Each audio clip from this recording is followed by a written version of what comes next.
میں ہوں خالد کرامت اور آج سیربین کا اہم موضوع ہے اقوام متحدہ کے ادارے یونیسیف کے مطابق کووڈ-19 کے لاک ڈاؤن کی وجہ سے دنیا بھر میں 15 ملین سے زیادہ خواتین گھریلو تشدد کا شکار ہوئی ہیں۔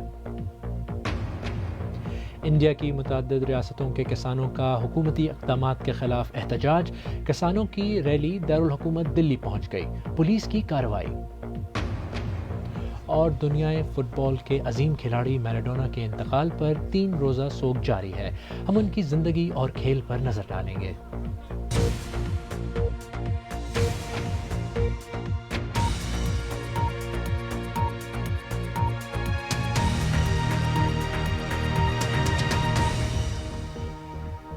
یونیسیف اور اقوام متحدہ کے خواتین سے متعلق ادارے نے بی بی سی کو بتایا ہے کہ وبائی مرض کووڈ-19 کے سبب ہر 3 ماہ میں لاک ڈاؤن کے دوران متعدد نوعمر لڑکیاں اور خواتین گھریلو تشدد کا نشانہ بنی ہیں۔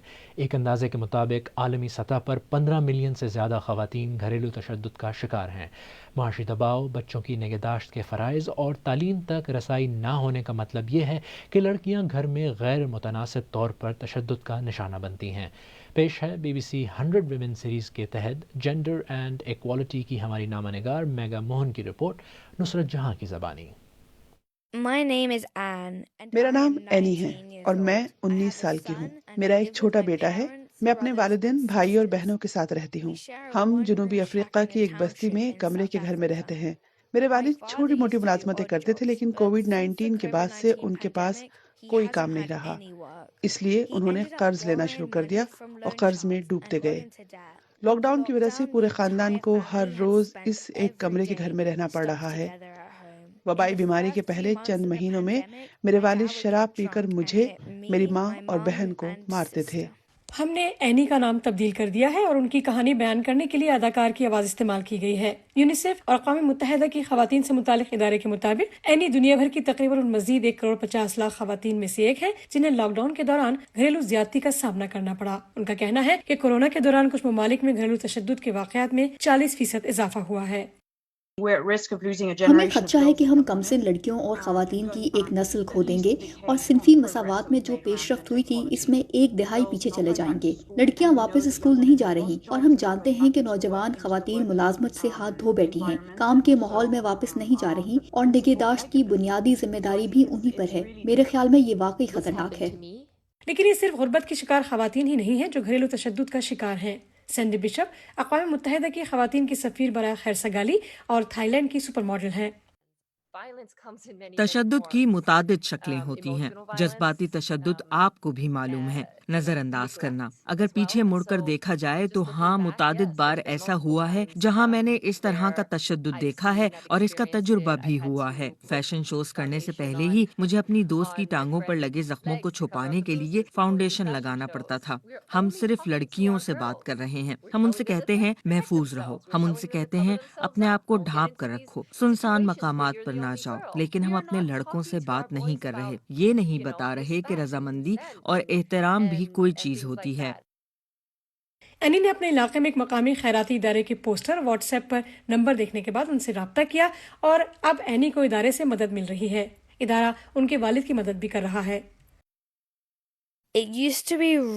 گھر کے حالات بہت خراب تھے، لیکن اب جب میرے والد کو مدد مل رہی ہے، ہمارے حالات بہتر ہو رہے ہیں اور مجھے بھی مدد مل رہی ہے تاکہ میں اپنی تعلیم جاری رکھ سکوں۔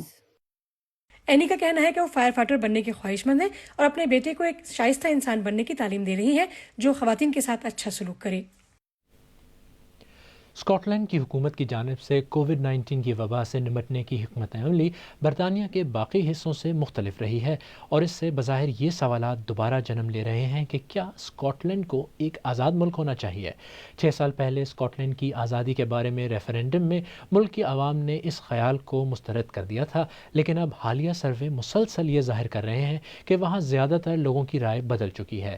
Be B C Scotland کی ایڈیٹر سارا اسمتھ نے جائزہ لیا ہے کہ وہاں آزادی کی حمایت کیوں بڑھ رہی ہے۔ سارا اسمتھ کی رپورٹ، سمرہ فاطمہ کی زبانی۔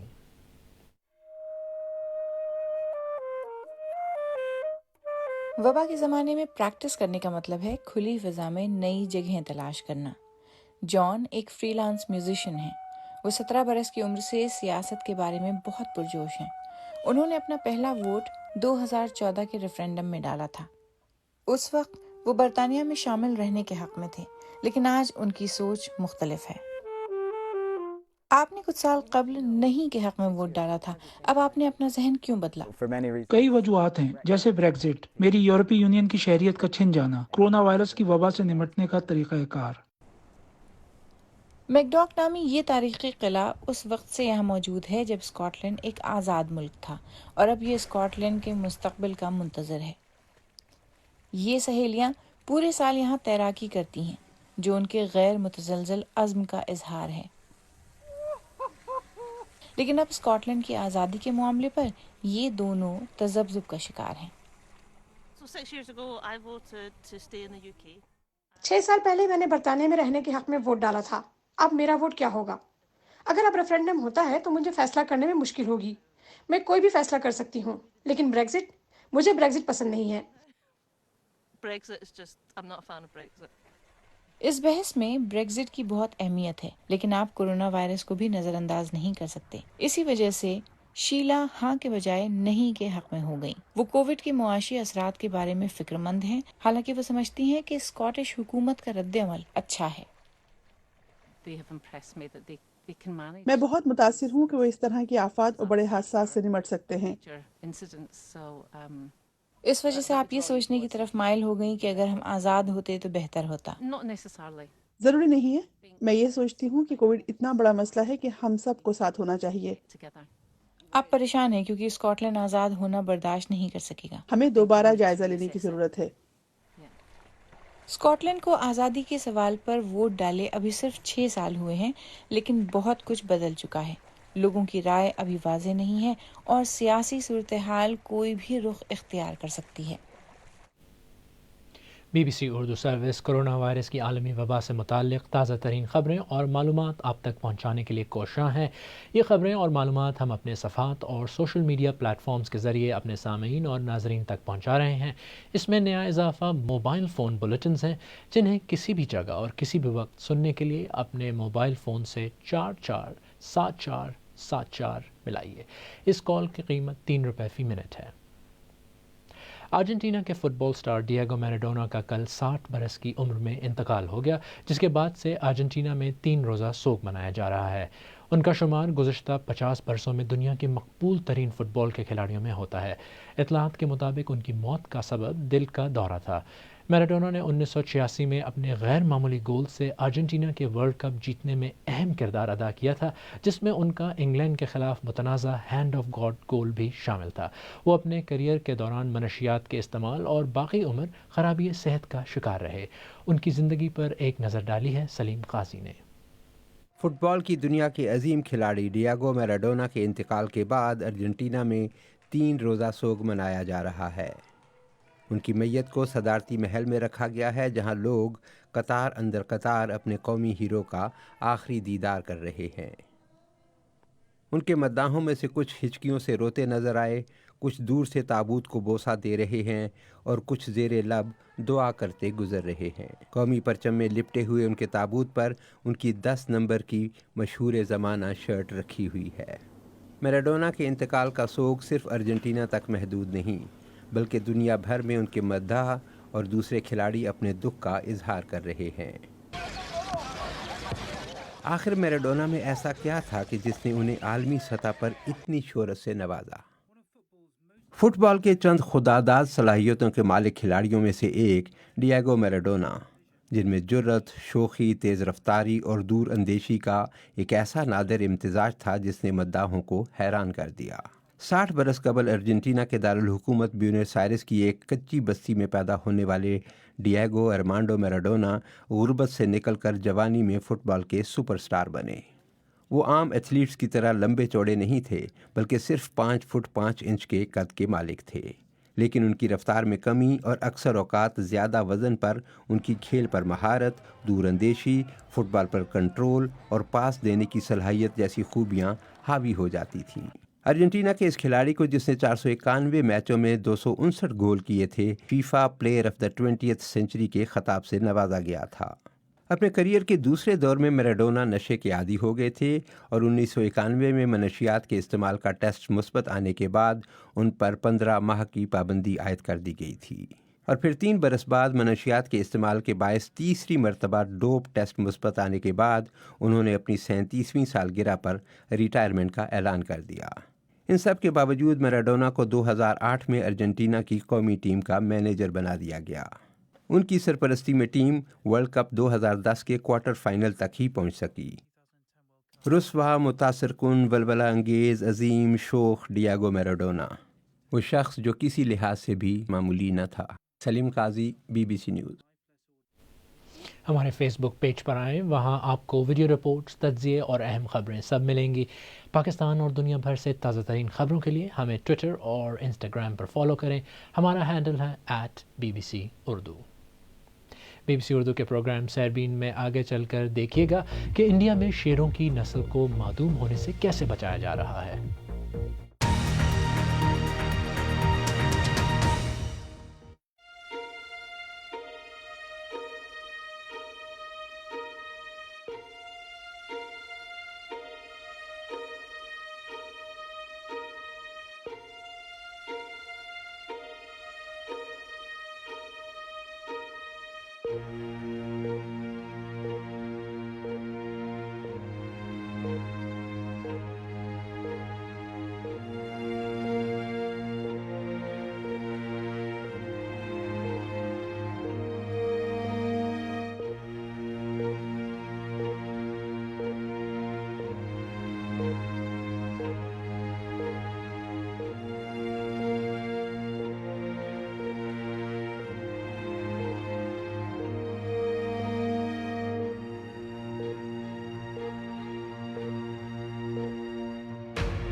BBC اردو کے پروگرام سیربین میں ایک بار پھر خوش آمدید. میں ہوں خالد کرامت.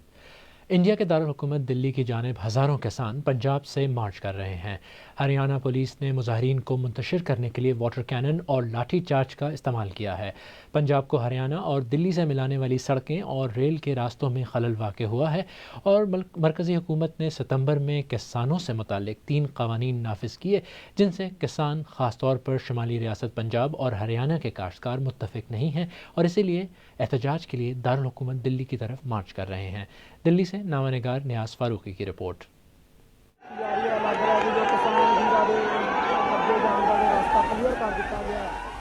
انڈیا میں کسان ناراض ہیں. وہ کھیتی باڑی سے متعلق نئے قوانین کے خلاف احتجاج کر رہے ہیں جو ان کے نظر میں کسان مخالف ہیں.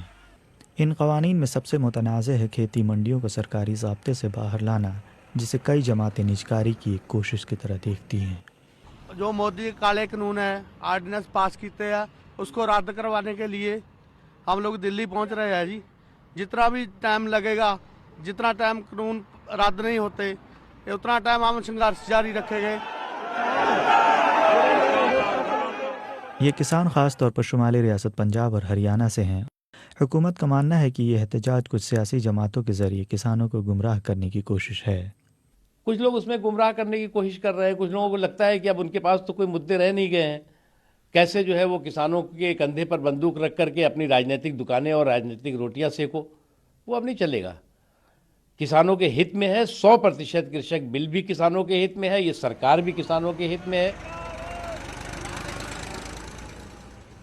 کسانوں کے مارچ کے ساتھ ہی آج تقریباً 1 درجن ٹریڈ یونینوں نے بھی ملک بھر میں متعدد مطالبات کے ساتھ ہڑتال کیا ہے, جس سے کیرلا اور مغربی بنگال سب سے زیادہ متاثر ہوئے ہیں. جبکہ حکومت ان احتجاجوں کو گمراہ کرنے کی کوشش مانتی ہے, یہ آہستہ آہستہ قومی شکل اختیار کر رہے ہیں. یہ تھے دلی سے BBC اردو کے نامہ نگار نیاز فاروقی. تازہ ترین خبروں کے لیے آپ جب چاہیں ہماری ویب سائٹ پر آ سکتے ہیں. یہاں آپ کو دنیا بھر سے خبروں کے علاوہ تجزیے, تبصرے, تصاویر اور ویڈیوز بھی ملیں گی. پتہ ہے bbc.com/urdu. انڈیا کی ثقافت میں شیر کا اہم مقام ہے, لیکن ایک لمبے عرصے سے اس کے غیر قانونی شکار کیے جانے کی وجہ سے سن 1970 میں پتہ چلا تھا کہ اس کی نسل معدوم ہو سکتی ہے. ایک وقت تھا کہ شیروں کی آبادی 40,000 تھی, جو کہ اس وقت گھٹ کر صرف 2,000 رہ گئی تھی. اس وقت انڈیا کی وزیر اعظم اندرا گاندھی نے شیر کے شکار پر پابندی عائد کی اور جنگلات میں ان کے لیے محفوظ پناہ گاہیں تشکیل دیں. شیروں کے بارے میں خصوصی معلومات رکھنے والے ولمک تھاپر نے ان کے مستقبل کے بارے میں خدشات کی تفصیلات بتائیں. سن 60 کی دہائی میں جنگلی زندگی میں شیروں کی نسل کو بچانے کے لیے شہروں میں رہنے والوں کو رتی بھر بھی تشویش نہیں تھی, لیکن انہیں فکر تھی. اس لیے انہوں نے کئی ایک اقدامات کیے.